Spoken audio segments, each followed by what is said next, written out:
Sejarah kereta api Indonesia pertama. Kalau bicara soal sejarah perkereta-apian di Indonesia, kita harus balik lagi ke masa-masa ketika rakyat Indonesia yang dikuasai Belanda sedang dihantui sistem tanam paksa atau yang disebut kultur stelsel dalam bahasa Belanda. Sistem tanam paksa ini memaksa rakyat Indonesia buat menanam tanaman yang disukai oleh orang Eropa. Dari kegiatan tanam paksa yang berjalan sejak tahun 1830 tersebut, terdapat hasil bumi termasuk komoditas ekspor seperti kopi, tebu, teh, tarum, dan lain sebagainya. Untuk mengekspor hasil bumi tersebut ke pasar internasional, komoditas ini harus diangkut ke pelabuhan melalui sarana transportasi darat di jalan raya. Setelah sarana transportasi melalui jalan raya dirasa nggak cukup memadai untuk memfasilitasi pengangkutan hasil bumi, proposal pembangunan jalur kereta api di Hindia Belanda diajukan oleh Kolonel J.H.R. Karel van der Wijk pada 1840. Setelah melalui perundingan dan persiapan, akhirnya pada tanggal 7 Juni tahun 1864, digelar upacara yang menandakan awal pembangunan jalur kereta api di Desa Kemijen. Kemudian pencangkulan pertama jalur kereta api Semarang-Forstenlanden, Solo-Yogyakarta, di Desa Kemijen oleh Gubernur Jenderal Hindia Belanda Mer. Laj Baron Slot van de Biel pun dimulai pada tanggal 17 Juni tahun 1864. Pembangunan dilaksanakan oleh perusahaan swasta Namens Vennootschap Nederlands Indische Spoorwegmaatschappij (NV) (NISM), yang dipimpin oleh Ir. J.P. de Bordes. Pembangunan rel pertama ini diwarnai dengan berbagai tantangan seperti medan pembangunan yang sulit serta masalah keuangan.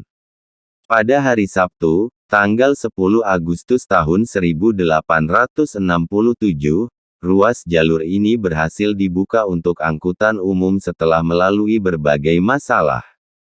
Dengan terbangunnya ruas jalan ini, Indonesia secara resmi menjadi negara kedua di Asia yang memiliki jaringan kereta tertua. Kereta yang beroperasi melalui rel tersebut dijalankan dengan api dari pembakaran batu bara atau kayu. Setelah penyelesaian jaringan kereta api pertama di Indonesia, pembangunan rel kereta api juga dilakukan di daerah lainnya, termasuk di Pulau Jawa maupun pulau lainnya. Contohnya pada tanggal 8 April tahun 1875, pemerintah Hindia Belanda membangun jalur kereta api negara melalui Staatspoorwegen, SS. Rute pertama SS meliputi Surabaya Pasuruan Malang. Setelah keberhasilan NISM dan SS dalam pembangunan rel kereta api, investor swasta tertarik membangun jalur kereta api lainnya, Semarang-Johannes Tumtram-Maatschappij (SJS), Semarang-Cirebon Tumtram-Maatschappij (SCS), Serajudal Tumtram-Maatschappij (SDS), Os-Java Tumtram-Maatschappij (OJS), Pasuruan Tumtram-Maatschappij (PES), SM Kediri Tumtram-Maatschappij (KSM), Probolinggo Tumtram-Maatschappij (PB), SM Mojokerto Tumtram-Maatschappij (MSM), Malang Tumtram-Maatschappij (MS), Madura Tumtram-Maatschappij (MET), SM, Delhi Spoorwegmaatschappij (DSM). Di luar Pulau Jawa, pembangunan jalur kereta api juga dilaksanakan di beberapa lokasi: Aceh 1876, Sumatera Utara 1889, Sumatera Barat 1891, Sumatera Selatan 1914 dan Sulawesi 1922. Dengan pembangunan jalur kereta api di berbagai daerah, total panjang rel kereta api dan tram di Indonesia mencapai 7.464 km pada tahun 1928 dengan catatan 4.089 km dimiliki pemerintah sedangkan 3.375 km lainnya dimiliki swasta. Pada tahun 1942 Jepang mengambil alih perkeretaapian Indonesia setelah pemerintah Hindia Belanda menyerah tanpa syarat kepada Jepang. Nama perkeretaapian Indonesia pun diubah menjadi Rikuyu Sokiyuku yang berarti Dinas Kereta Api. Berbeda dengan era kekuasaan Belanda, operasional kereta api pada masa kedudukan Jepang diutamakan untuk mendukung kepentingan perang. Maklum, saat itu Jepang sedang sibuk nge-war di Perang Dunia II. Pada era Jepang sebenarnya ada pembangunan lintasan baru, salah satunya lintas Saketi Bayah dan Muaro Pekanbaru. Lintasan ini pun difungsikan untuk pengangkutan hasil tambang batu bara yang digunakan untuk menjalankan mesin-mesin perang Jepang. Namun selain pembangunan, Jepang ternyata juga melakukan pembongkaran rel. Panjang jalan ke Indonesia yang dulunya mencapai 6.811 km pada tahun 1939, berkurang menjadi 5.910 km pada 1950. Kabarnya, hasil bongkaran ini kemudian diangkut ke Burma, sekarang Myanmar untuk pembangunan di sana. Saat itu daerah kekuasaan Jepang di Asia memang tersebar di mana-mana, makanya dilakukan pembangunan di berbagai daerah. Sejarah kereta api setelah kemerdekaan. Pada masa Perang Dunia II pada tahun 1945, pihak Jepang harus menelan pil pahit dan menyerah kepada pihak sekutu setelah merasakan dahsyatnya bom atom di Hiroshima dan Nagasaki.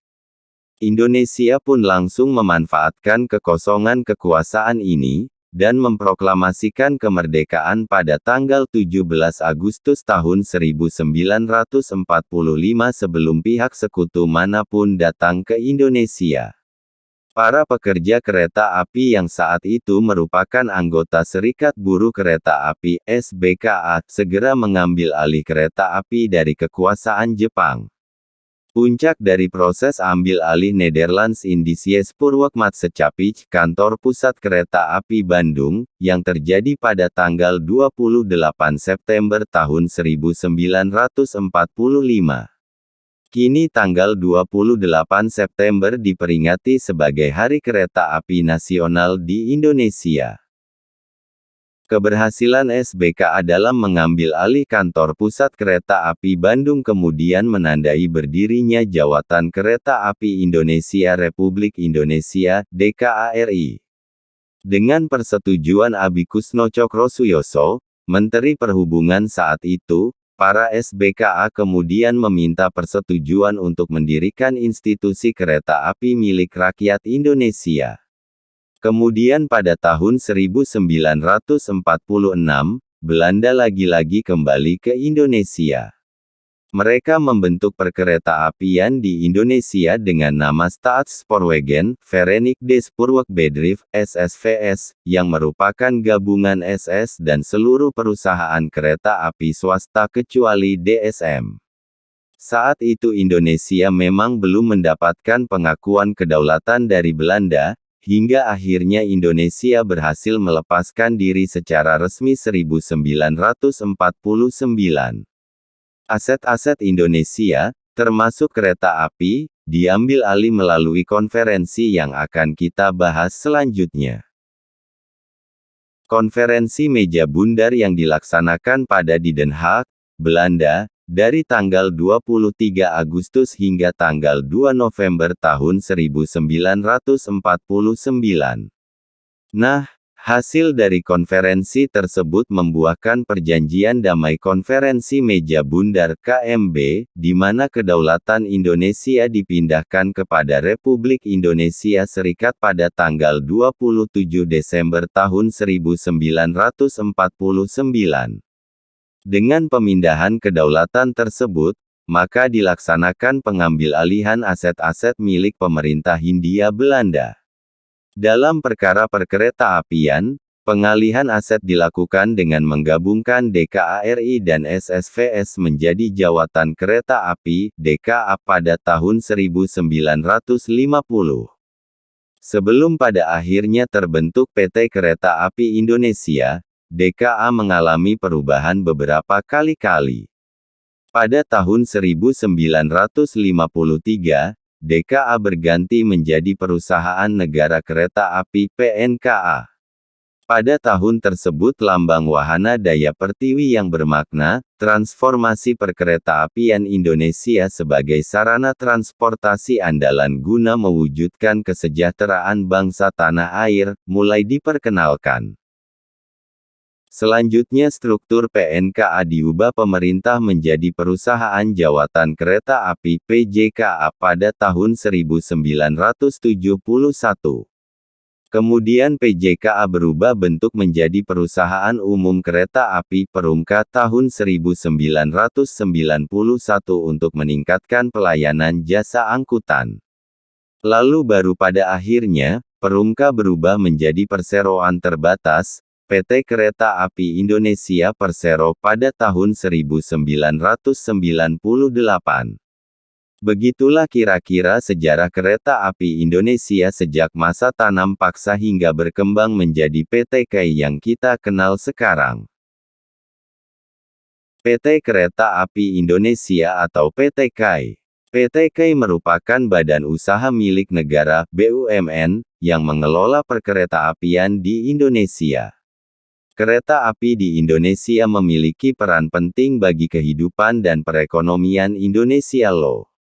Gimana enggak, industri kereta api membuka banyak lapangan kerja serta menyediakan layanan angkutan penumpang dan barang sehingga dapat mendukung mobilitas ekonomi dan penduduk.